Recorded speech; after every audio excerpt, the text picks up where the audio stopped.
You know, the police can technically take care of it, but it's nice to have Batman around. Yo, it's Kim, and today we're gonna check out a lens that lurks in the background but is absolutely awesome.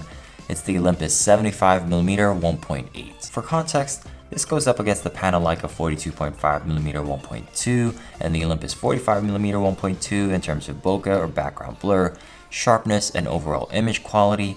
That's just the league it's on. The main difference between those lenses and this one is that the 75mm is really long, like 150mm in full frame terms. That makes it a bit of a specialist lens and probably why it's not talked about too much in Micro Four Thirds circles. That, and it's also a bit expensive brand new. But today we're gonna go through 3 reasons why you should buy this lens. Reason number 1, the build. Just like the Batarang, this thing is all metal and glass obviously, but every part of this lens screams quality. While the Olympus 17mm 1.8 is supposed to share the same premium tag with this lens, I'd say the build on this is a little bit better. Maybe it's the extra weight or the large front element, but in any case, it feels like this is definitely the most expensive lens in my camera bag. Now, if you want to see what a well-built lens looks like or feels like, check this one out, you're not going to be disappointed.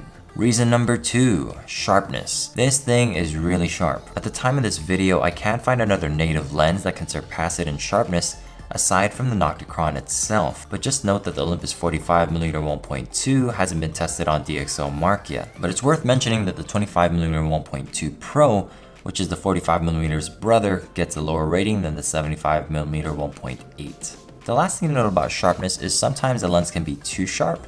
That's great for product photography, but sometimes as a portrait photographer, maybe you want to hide people's blemishes, so keep that in mind. This lens is going to show you a lot. That's some bat level vision right there. Your bats are blind. Reason number 3, the bokeh quality. In terms of shallow depth of field, this is about as shallow as you can get on native glass. But it's really in the quality of the blur that this thing separates itself. Okay, I know the quality of the blur is subjective, but I can't help but look at these images and praise that background creaminess. So I guess you compare the background blur of this lens to like bat vision.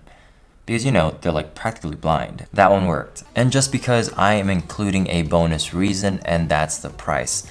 Of course, it's not brand new, it's used, but at $600 on eBay, this is not a bad pickup. You can probably get better bang for the buck for the 45mm 1.8 or the 42.5mm 1.7, but its closest competitors, the Nocticron and the Olympus Pro, are easily double the price. So who is this lens for? After all, if you're dropping all that cash, it has to make sense.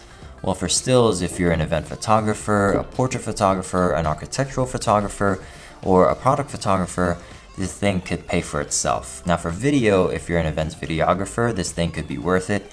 Or if there's any situation where you just really want to isolate your subject, this would be a great option. Picking this up at $600 is definitely better than paying double for the Nocticron and the Olympus Pro. So there you have it. If there was ever an expensive lens to pick up on a whim because the bokeh was nice, it would be this one. Alternatively, if you're looking to become a pro or are a pro in the areas I mentioned earlier, this is a great lens to pick up. I wouldn't say it's one of the first lenses you pick up, it's definitely one of those ones that you pick up after you've already got a decent kit. I mean, it just feels amazing in the hand, and for a Micro Four Thirds lens, this is actually pretty heavy. And there's just this intangible feeling you get when you're holding it or using it. It just brings a smile to my face. Having said that, do you need this lens if you aren't a specialist photographer or videographer? Probably not. Your cheaper portrait lenses can probably do 80% of what this thing can do, but do you deserve this lens? For the joy it brings, yes. Absolutely yes.